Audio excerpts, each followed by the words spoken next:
ወደ መንግሥተ ሰማይና ሲኦል ተወስዶ የነበረው የአብርሃም ጆርጅ ምስክርነት።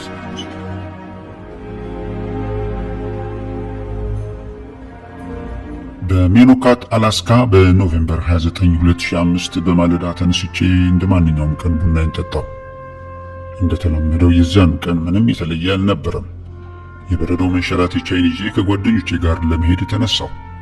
ከበረዶ መስክ በፊት ከነበረ ጫካ ውስጥ ከጓደኞቼ ጋር ገብተን ማሪዋና ማጨስን ጀመርን። ጓደኞቼ በጫካ ውስጥ ከነበሩት ዛፎች ለመገልገል ዛፍ ሲቆርጡ እኔም ማገዝ ጀመርኩ። በርከት ያሉ ዛፎችን መቁረጥም ጀመርን። በመቀጠል ጉዟችንን ስንጀምር ከአንድ ትልቅ ጅረት ውስጥ ተንሰራችቼ ወደቅኩ። በእግሬም ላይ ጉዳት ደረሰብኝ። መንቀሳቀስም አልቻልኩም ነበር። ታላቅ ሕመምና ስቃይ ይሰማኝ ነበር። ጓደኞቼ ከወደቅኩበት ለማንሳትና እኔን ለመርዳት ይታገሉ ነበር። ከሰውነቴ ብዙ ደም ይፈሰኝ ጀመር። በዚህ ሁኔታ እያለሁ የመንቃትና ያለመንቃት ሁኔታ ይሰማኝ ነበር። በመቀጠል በአካባቢው ወደሚገኝ ሆስፒታል ተወሰድኩ። የተቻላቸውን እርዳታ ቢያደርጉልኝም ጉዳቴ ከባድ ከመሆኑ የተነሳ የመትረፍ ዕድሌ ትንሽ እንደሆነ ለጓደኞቼ ነገሯቸው። የኤክስሬም ውጤት እንደሚያስረዳው የጎድን አጥንቴ ተሰብሯል። የዳሌ አጥንት 4 ቦታ ተሰብሯል። አከርካሪ ላይ 4 ቦታ ተሰብሯል። እንደዚሁም ደግሞ ታጥፎም ነበረ። ጉልበቴና ጣፊያዬ በተሰበሩ አጥንቶች ተበስተው ነበር። ሳምባዬ በታጠፉ አጥንቶች ተጨምቀው ነበር። እንደ መርፌ ይወጋኝም ነበር። ደም ወደ ውስጤ ይፈስ ነበር። በመጨረሻም ልቤ መስራት አቆመ። የልቤም ምት ሙሉ ለሙሉ አቆመና ሞትኩኝ። በሌላ በኩል በታላቅ እንቅልፍ ውስጥ እንዳለ ስሜት ነው የተሰማኝ። እንደዚህ አይነት ስሜት እየተሰማኝ እያለ ከሰውነት የወጣው በደን አካሌንም በሆስፒታል መኝታ ተጋድሞ በነበረበት ሁኔታ መመልከት ጀመርኩ።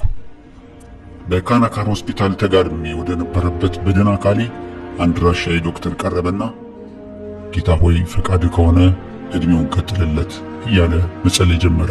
በሰውነቴም ላይ የባትሪ ጃምፐር አድርገው ሰውነቴን ለማንቀሳቀስ ጥረት ሲያደርጉ አየሁ። ደረቴ አካባቢ ወደ ላይ ይወጣና ይወርድ ነበር። የልቤ ምት የሚያሳየው መሳሪያ ግን ቀጥ ያለ መስመር ነበር። የሚያመላክተው ይህ ማለት ደግሞ በሕክምናው ቋንቋ የሰውነት አካሌ ምላሽ አለመስጠቱ ነው የሚገልጸው። የሕክምና ባለሙያዎቹም ለመጨረሻ ጊዜ አንድ ጊዜ እንሞክር ሲሉ እሰማ ነበር።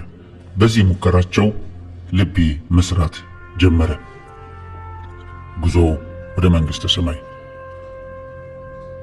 ከሰውነቴ አካል እንደወጣሁ እጅግ የደመቀና የሚያምር ብርሃን መካከል የቆመ የሰው ልጅ የሚመስል በቀኝ ቆሞ አየሁ። ሁለንተናው በፍቅር በሐሴትና በሰላም የተሞላ ነበር። እጅግ ረጋ ባለ ድምፅ ሲያናግረኝ በጣም ደስ የሚል ሰላም ይፈሰብኝ ነበር።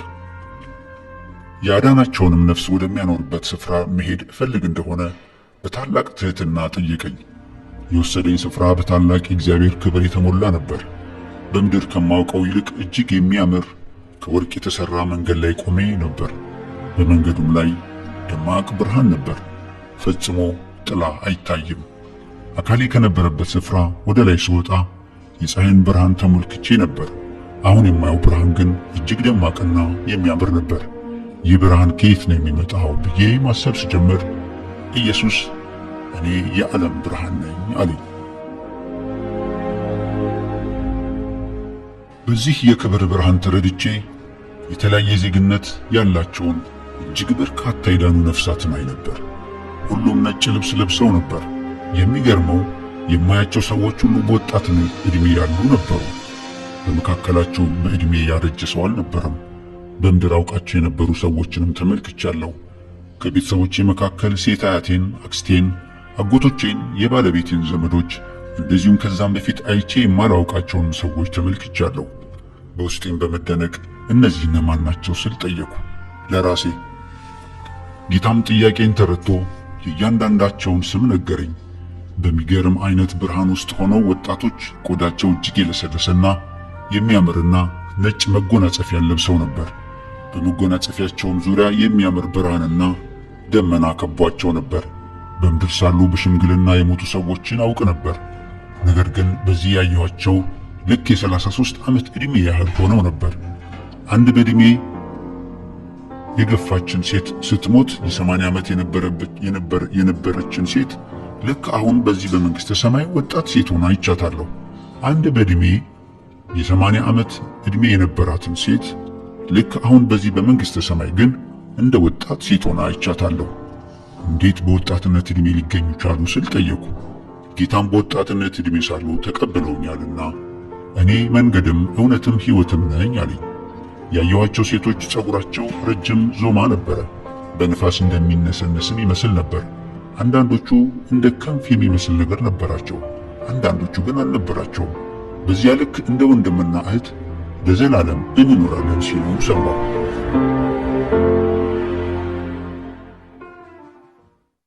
ኢየሱስም ወደማይበት ተመልከት አለኝ። ዓይኖቼ የሚበልጥ ተከፈቱ። እጅግ ብዙ ሕፃናትን ተመለከትኩ። በዙሪያቸው ትናንሽ ክንፍ ያላቸውና የሌላቸውም ጭምር መላእክቶች በዙሪያቸው ነበሩ። ክንፎቻቸው እጅግ ለስላሳና የሚያምር ነበር። በቀኝም ከነበረው ደማቅ ብርሃን ውስጥ እነዚህ የምታያቸው ሕፃናት በውርጃና በተለያየ አደጋ ሳይወለዱ የቀሩና አንዳንዶቹም ገና በምድር የሚወለዱ ናቸው አለኝ። የዳኑ ቤተሰቦቻቸው ተወልደው ወደ መንግሥቴ ሲመጡ ያስታውሷቸዋል። ሕፃናቶቹም እንደዚሁ አለኝ።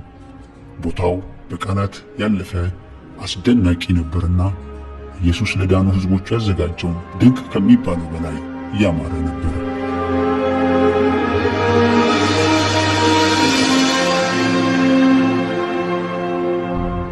የኢየሱስ አዳራሽ በኢየሱስ የሚያምን ሁሉ ለዘላለም አይጠፋም።